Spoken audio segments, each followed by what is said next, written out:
नमस्कार दोस्तों, स्वागत है आपका एग्जाम बुक चैनल में। दोस्तों, जैसा कि आपको थंबनेल देख के पता चल रहा होगा, इस वीडियो की बहुत ज़्यादा डिमांड थी। बहुत ज़्यादा बच्चे जो है वो इसको कमेंट करके बोल रहे थे कि सर इसके लिए इस टॉपिक के लिए एक जो है वीडियो बना दीजिए। तो दोस्तों, इस वीडियो में मैं सिर्फ और सिर्फ कवर करूंगा उन बच्चों के लिए या उन लोगों के लिए जो कि दरोगा तो बनना चाहते हैं लेकिन वो अपनी नौकरी नहीं छोड़ सकते, या फिर उनकी ऐसी मजबूरियां हैं कि वो नौकरी के साथ ही अपनी तैयारी करना चाहते हैं। ठीक है, तो ऐसी क्या एक कंडीशन बने या फिर ऐसी क्या स्ट्रेटेजी हो जिससे कि जो है उनका एक तरीके से दरोगा का एग्जाम जो है वो निकल जाए आराम तरीके से। ठीक है, तो दोस्तों ये जो चीजें होती हैं ये आपकी ऐसी होती हैं कि अगर आपने एक अच्छी रणनीति, एक अच्छी जो रणनीति होती है, जो स्ट्रेटेजी होती है, अगर उसको आपने एक बार फॉलो कर लिया ठीक से, तो ये है कि आपका सिलेक्शन जो है वो 100% हो सकता है। तो वो स्ट्रेटेजी क्या होगी और इस वीडियो में मैं ऐसी क्या चीजें बताने वाला हूं जिससे कि आपका जो है एक डेली शेड्यूल जो होता है नौकरी के साथ भी आप जो है उसको क्लियर कर सकते हैं। तो चलिए सबसे पहले देखते हैं कि उन लोगों के बारे में बात करते हैं जो कि सरकारी या प्राइवेट आपकी नौकरी में हैं। ठीक है, तो दोस्तों सबसे पहले बात करते हैं प्राइवेट जो नौकरी इस समय कर रहे हैं। और ठीक है, वैसे तो कोरोना ने जो है वो लगभग सभी की नौकरियां छीन ली हैं प्राइवेट नौकरियों में, लेकिन तब भी जिनकी बची हुई हैं और वो दरोगा की तैयारी करना चाहते हैं और उनके साथ मजबूरी है कि वो छोड़ भी नहीं सकते हैं, क्योंकि या तो उनकी फैमिली बस गई है या फिर जो है वो मजबूरी बस नहीं छोड़ना चाहते क्योंकि उनका फाइनेंशियली रूप से इतने मजबूत नहीं है। तो सबसे पहले हम बात करेंगे प्राइवेट जॉब्स के बारे में। देखिए, प्राइवेट जॉब में एक प्रॉब्लम ये होती है कि उस जॉब में अगर कोई आपका मालिक आपको 10,000 रुपए दे रहा है, ठीक है, तो वो आपसे कोशिश करेगा 20,000 रुपए का काम करवाने की। कहने का मतलब टाइम के नाम पे जीरो होता है वहां पे। ठीक, कि आपको बीच में किसी भी तरीके का टाइम बिल्कुल नहीं दिया जाएगा। तो तैयारी किस तरीके से कर सकते हैं? 2 टाइम तैयारी की होती है, या तो आप सुबह के समय तैयारी कर लें या आप जो है शाम के समय तैयारी कर लें। शाम का मतलब ये होता है कि रात के समय। थोड़ा सा शरीर को कष्ट देना आवश्यक है इस समय, क्योंकि आने वाले 4 महीने हो सकता है आपकी जिंदगी बदल दें। जब बहुत सारे बच्चे रिजल्ट देखेंगे और जब बच्चे ट्रेनिंग पे पहुंचेंगे तब आपको पता चलेगा कि कितने लोग ऐसे थे जिन्होंने नौकरी होने के साथ साथ तैयारी करके और दरोगा वो बन गए। और ये जीता जागता जो उदाहरण है ये हमेशा आपका आता रहता है। ठीक है, हर वैकेंसी में ये चीज देखने को मिलती है। ठीक है, तो आप या तो सुबह तैयारी करिए या शाम को तैयारी करिए या दोनों टाइम आप तैयारी कर सकते हैं। ठीक है, मात्र अब मैं आपको बताता हूं कि ये जो मैं पूरी की पूरी आपको बता रहा हूं ये प्राइवेट नौकरियों के बारे में बता रहा हूं। प्राइवेट सुबह और शाम आप तैयारी कर सकते हैं। ठीक है, अब उसके बाद मैं बताता हूं, इसके बाद भी मैं आपको बताऊंगा कि सुबह शाम किस तरीके से और कैसे तैयारी कर सकते हैं, वो मैं आपको इकट्ठा बताऊंगा। ठीक है, अब बात करते हैं सरकारी नौकरियों के बारे में। देखिए, सरकारी नौकरी में अगर आप पुलिस के अलावा किसी और डिपार्टमेंट में, जैसे आप पुलिस हेड कांस्टेबल या फिर पुलिस में जो कांस्टेबल है उनको छोड़ के अगर आप किसी अन्य डिपार्टमेंट में हैं तो आपको आराम से टाइम मिलेगा, क्योंकि अन्य डिपार्टमेंट्स की जो जॉब टाइमिंग होती है वो 10 to 5 की होती है। ठीक है, ज्यादातर यही होता है। बट पुलिस में जो लोग हैं उनकी टाइमिंग 24/7 होती है। 24 घंटे आपको नौकरी करनी है। अब सरकारी नौकरी वाले भाई जो 10 to 5 की नौकरी करने वाला है वो अपनी आराम से तैयारी कर सकता है। ठीक है, थोड़ा टाइम सुबह निकाले, थोड़ा टाइम शाम को निकाले, ठीक, तो वो आराम से अपना तैयारी कर सकता है। रणनीति जो होगी सभी सरकारी और प्राइवेट नौकरियों वाले जो लोग हैं, जो एक रणनीति कैसी होनी चाहिए वो मैं आपको आगे बताने वाला हूं। अब मैं बात करता हूं उन लोगों की जो कि कांस्टेबल में हैं।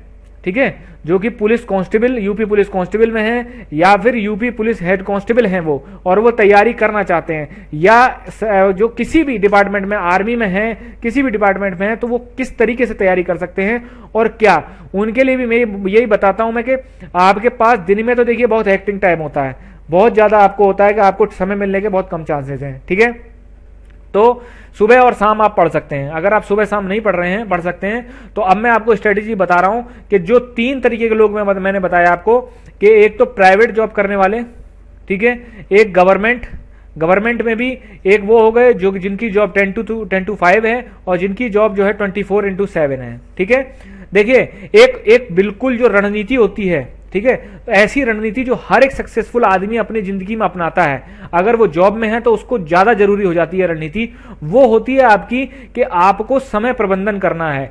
समय प्रबंधन के साथ मतलब होता है टाइम मैनेजमेंट। ठीक है, टाइम मैनेजमेंट तो बहुत अच्छी चीज है और लोग बहुत भी इसके बारे में बात भी बहुत करते हैं, बोलचाल की भाषा में भी हम यूज कर लेते हैं कि टाइम मैनेज करिए। अरे करें कैसे टाइम मैनेज? ठीक है, क्योंकि फिर आपके मन में आ रहा होगा कि जो नौकरी तो मैं करता हूं और ये भाषण दे रहा है हमें, ऐसा नहीं है। देखिए देखिए टाइम मैनेजमेंट के साथ साथ आपको दूसरा जो ऑप्शन है जो कि टाइम मैनेजमेंट के से ज्यादा ही इंपॉर्टेंट हो जाता है, वो हो जाता है आपको कि सही मटेरियल आपके हाथ में होना चाहिए। ठीक है, सही मटेरियल। अगर आपको जैसे होता है ना कि कुछ चीज ऐसी मिल जाए रामबाण जिससे कि हमें जो है हमारा जो है सिलेक्शन हो जाए, ठीक, लेकिन ये बात ये है कि मटेरियल तो आपके इस समय मार्केट में पूरी बाढ़ आई हुई है यूपीएसआई के लिए, लेकिन उसमें से आपको क्या चुनना है। जब भी हम शॉप पे जाते हैं या हम किसी के नोट्स देखते हैं, किसी की कोचिंग क्लास देखते हैं, तो हमें सारी चीजें सही लगती हैं, हमें लगता है कि हर चीज अच्छी है इसमें से, ये हमारा सिलेक्शन करा देगी, ठीक है ना। लेकिन ये बस यहीं पर ही आपको थोड़ा सावधान होने की जरूरत है कि आपको सही मटेरियल की सबसे ज्यादा आवश्यकता है। टाइम एक बार को मैनेजमेंट हो ना हो, ठीक है, लेकिन अगर आपका सही अगर मटेरियल है तो आप 1 घंटे अगर टाइम मिलता है तो आप उतना पढ़ सकते हैं जितना अगर आप जो है आदमी पूरे दिन में नहीं पढ़ पाएगा। ठीक है, एक वो बच्चे हैं जिनको फुल टाइमिंग मिली हुई है, वो अपने आराम से तैयारी कर सकते हैं, लेकिन आपके पास ठीक है समय की इतनी भारी कमी है कि आपको सही मटेरियल और टाइम मैनेजमेंट ये दोनों होना आपको जरूरी है। ठीक है, अब तीसरी बात मैं उन बच्चों की करता हूं जो 4, 9, 5, 6, 8 में जो सिपाही भर्ती में जो ट्रेनिंग पे जाने वाले हैं। ठीक है, ट्रेनिंग पर जो बच्चे जाने वाले हैं उनके साथ यह है कि देखिए आपकी 6 अक्टूबर से लेकर 6 नवंबर तक आपकी जेटीसी चाली चलेगी। ठीक है, जेटीसी का मतलब होता है कि आपका, मैंने इसके बारे में पूरी प्रॉपर वीडियो बनाई है कि जेटीसी आरटीसी वगैरह में क्या चीज होती है, लेकिन जेटीसी में मेहनत बिल्कुल नहीं कराई जाती है, आप पे हल्का फुल्का आपको जो फटीक वगैरह होते हैं वो करवाई जाती है। कहने का तात्पर्य यह है कि आपके पास टाइम की अच्छा खासा आपके पास टाइम होगा। तो 6 नवंबर तक आप जितना जी में चाहें उतना पढ़ लीजिए, क्योंकि 6 नवंबर के बाद आरटीसी शुरू होने के बाद आपके पास टाइम बिल्कुल नहीं होगा। ठीक है, तो दोस्तों ये तीन तरीके के मैंने लोग बताए, प्राइवेट जॉब, गवर्नमेंट जॉब और 4, 9, 5, 6, 8। ठीक है, इनके जो फर्स्ट बैच जा रहा है इनके लिए मैं बस यही बताना चाहता हूं कि टाइम अपना मैनेज कर लीजिए कि आपको किस समय एक मिनट अपना लगा दीजिए। ठीक है, क्योंकि इस वैकेंसी में आपको होना ही है, अपने दिमाग में ये रख लीजिए। और उन जो बड़े बड़े जो आपको मटेरियल है या फिर जो बड़े बड़े दिग्गज हैं जो आपको डराते हैं उनसे बिल्कुल भी मत डरिए। ठीक है, सिलेक्शन लेना, मैंने आपको बार बार बताया कि दरोगा का एग्जाम ना तो इतना सिंपल आता है कि हर कोई निकाल ले, और ना ही इतना टफ आता है कि उसको कोई भी ना निकाल पाए। एवरेज बच्चा जो होता है, जो बिल्कुल एवरेज बच्चा होता है, वही इस एग्जाम को निकाल पाएगा। ठीक है, और वो एवरेज बच्चे आप ही हैं। अगर आप थोड़ी सी अपनी कमियों को और थोड़ी सी अपनी मजबूतियों को अगर और मजबूत कर लें, कमियों को आप अगर मजबूती में बदल लें, तो बिल्कुल हो सकता है सिलेक्शन होना इतनी बड़ी बात नहीं है। ठीक है, तो मैंने आपसे बात कर रहा था कि 4, 9, 5, 6, 8 वाले लड़के क्या करें, वो अपना मटेरियल इन 2 महीनों में, मतलब लगभग आपके सितंबर भी है और लगभग आपके पास अक्टूबर भी है, जेटीसी में चले जाएंगे तब भी आपके पास पर्याप्त टाइम है। ठीक है, तो आप अपना मटेरियल अपना इतना अच्छा तरीके से करके जाइए कि आप रीजनिंग, मैथ, हिंदी ये पूरा निपटा लीजिए। ठीक है, जिससे कि खासकर हिंदी, खासकर रीजनिंग और मैथ जरूर निपटा लीजिए, क्योंकि जेटीसी के बाद आरटीसी जब शुरू होगी तब हो सकता है आपको कलम चलाने को ना मिले, लेकिन हिंदी और जीएस के साथ ऐसा है कि अगर आप उसको वीडियो भी देख रहे हैं या फिर अगर आप नोट्स भी पढ़ रहे हैं तब भी आपका कल्याण उसमें हो सकता है। ठीक है, और दोस्तों ये तीनों तरीके के जो लोग हैं, ठीक है, इनके लिए ही मैंने 10 सितंबर से जो है मैं एक जीएस डेडिकेटेड बैच निकाल रहा हूं। ठीक है, 10 सितंबर से स्टार्ट होगा। फीस आपकी 149 है। ठीक है, ज्यादा फीस मैंने इसलिए नहीं रखी है क्योंकि इसमें वो सारे बच्चे आ सकते हैं जिनको जीएस में सबसे ज्यादा प्रॉब्लम है। और यकीन मानिए मैं आपको डरा नहीं रहा हूं, लेकिन पिछले जो बच्चे जिन्होंने 2016 का पेपर दिया है उनसे पूछिए कि जीएस में कितने बच्चे फेल हुए थे। ठीक है, और सबसे ज्यादा बच्चों को दिक्कत जो होती है वो जीएस में ही होती है। ठीक है, तो इसीलिए जो एक डेडिकेटेड बैच है वो मैं आपको निकाल रहा हूं। उसमें आपको क्या है, उसमें आपको एक तरीके से आपको सबसे पहले वीडियो दी जाएगी। ठीक है, वीडियो में आपकी लाइव क्लासेस बिल्कुल नहीं होंगी। ठीक है, लाइव क्लासेस आपकी किसी भी नहीं होंगी। अगर आपको डेमो देखना है तो आप जाके चैनल, जो यूट्यूब चैनल है एग्जाम बुक, ठीक है, एग्जाम बुक, ठीक है, उसमें आप प्लेलिस्ट में जाके देख लीजिए। सिर्फ और सिर्फ आपको कंटेंट दिया जाएगा और कुछ भी नहीं दिया जाएगा। ठीक है, कंटेंट के अलावा ना किसी भी तरीके की कोई बकवास नहीं करी जाएगी, जिससे कि आपका कम समय में, ठीक है, आप क्रिस्टल पढ़ें, क्लियर पढ़ें और बहुत ही इतना टारगेटेड पढ़ें, जिससे कि आपका जो है, आपको क्या करना है, आपको सिर्फ वहां पर इतना पढ़ना है कि आप जो है टारगेटेड पढ़ के जाएं और आपके वहां पर क्वेश्चन सॉल्व होने चाहिए। ठीक है, क्वेश्चन सॉल्व होने चाहिए, क्योंकि देखिए नेगेटिव मार्किंग नहीं है, ये अच्छी बात है, लेकिन नॉर्मलाइजेशन है, यही आपके लिए डरने की बात है। क्योंकि नेगेटिव मार्किंग से एक बार को आप निपट सकते हैं, लेकिन नॉर्मलाइजेशन से आप नहीं निपट सकते, क्योंकि इसमें 20-20, 22-22 जो नंबर हैं वो आपके घटा दिए जाते हैं। ठीक है, इसके लिए मैं आगे आपको बताऊंगा, इसके लिए नॉर्मलाइजेशन से बचने के लिए क्या स्ट्रेटेजी होती है, लेकिन अभी के लिए मैं आपको बता रहा हूं। उसके बाद जब आपको वीडियो दे दी जाएगी, ठीक है, उसके बाद आपको उसी टॉपिक पर आपको पीडीएफ दे दी जाएगी। ठीक है, पीडीएफ आपको दे दी जाएगी, जिससे कि अगर आपको समय मिले तो आप एक बार वीडियो देख लीजिए, क्योंकि वीडियो में कुछ चीजें ऐसी बताता हूं मैं जिससे कि आपको जो समझनी आपको जरूरी है। ठीक है, जो समझनी आपको जरूरी है। और पीडीएफ में यह होगा कि पीडीएफ आप उसको कभी भी पढ़ सकते हो। अगर आप कहीं आप बंदोबस्त ड्यूटी में खड़े हैं या फिर कहीं भी खड़े हैं, अपने मोबाइल पे खोलिए, पीडीएफ में आप अपना पूरा वो रिवाइज कर जाइए। ठीक, तो इससे क्या होगा, इससे सिर्फ और सिर्फ पूरे दिन आपको जीएस नहीं पढ़ना पड़ेगा, क्योंकि बाकी के 3 सब्जेक्ट और देखने हैं आपको। ठीक है, किसी भी सब्जेक्ट को अगर आप कम समझेंगे, वही सब्जेक्ट आपको डुबा के ले जाएगा।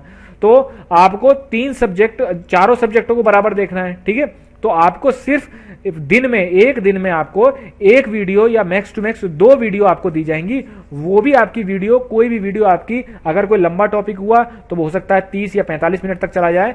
ठीक है, लेकिन उन 45 मिनट में, ठीक है, सिर्फ और सिर्फ आपको जो है पढ़ाया जाएगा उसमें, क्योंकि लाइव क्लास है नहीं, तो इंटरेक्शन जो होता है वो बिल्कुल होता नहीं है। भाई आपको, मुझे पता है कि आपको क्या चाहिए, मैं आपको वो डिलीवर कर रहा हूं।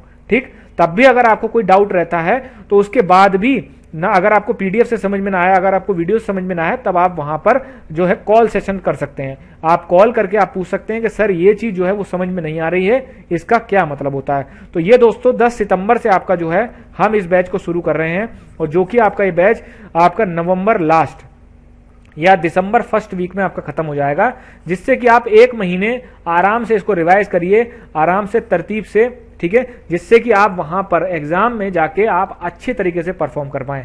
ठीक है, ये वीडियो मैं इसीलिए और बनाना चाहता था, क्योंकि बहुत सारे बच्चे जो हैं वो बहुत कंफ्यूज रहते हैं, उनमें टैलेंट है, ठीक है, वो कर सकते हैं इसे, लेकिन उनको सही रास्ता नहीं मिल पा रहा है। ठीक है, उनको समझ ही नहीं आ रहा है कि उनको क्या करना है।